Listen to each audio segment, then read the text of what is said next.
The following video tip is based on findings from experiences I found worked on my above ground Intex pool liner and may not be recommended for your above ground pool liner. Okay, I've got the pool liner up and I'm ready to fill it.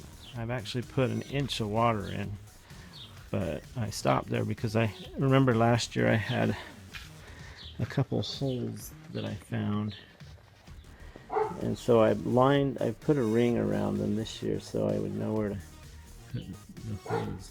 Traditional patches haven't worked very well, so I found this putty at Home Depot called JB Water Well, and I'll show you how to apply that. It worked really well for me. Now notice it doesn't say for above ground pools, but don't let that worry you. So I'm going to unroll the putty here just a little bit, and then they give you a little disc to cut with, but I'm not going to use that. I'm just going to use my knife. That might be a little large, but there's two colors in there, and you want to kind of mix them together. I'm going to cut this dry stuff off. I used it last year. But you mix them together until you have a uniform color. It'll be kind of a off-white. Okay, I've got the two done that I'm going to use. I'm just going to set them there so they don't get dirt in them. And I'm going to roll this back up and close that. So once again, you just want to get a nice even color. Make sure it's mixed really well and it plies really well. Once it warms up in your fingers, it'll be easier to mold.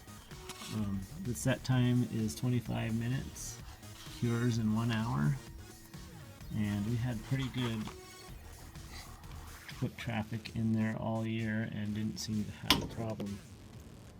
So there you can see the putty from last year. I'm just going to take that one off. It hardened, so that's pretty good. Pretty good putty.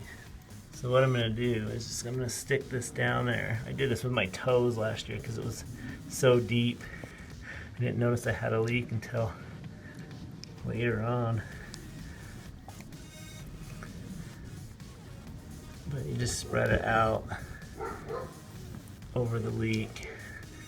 You're supposed to mash it down until it sticks. Looks like it's working.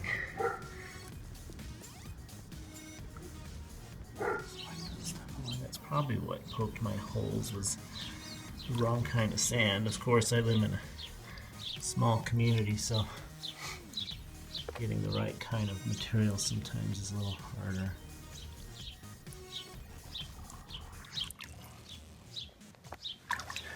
I'm certainly not left-handed.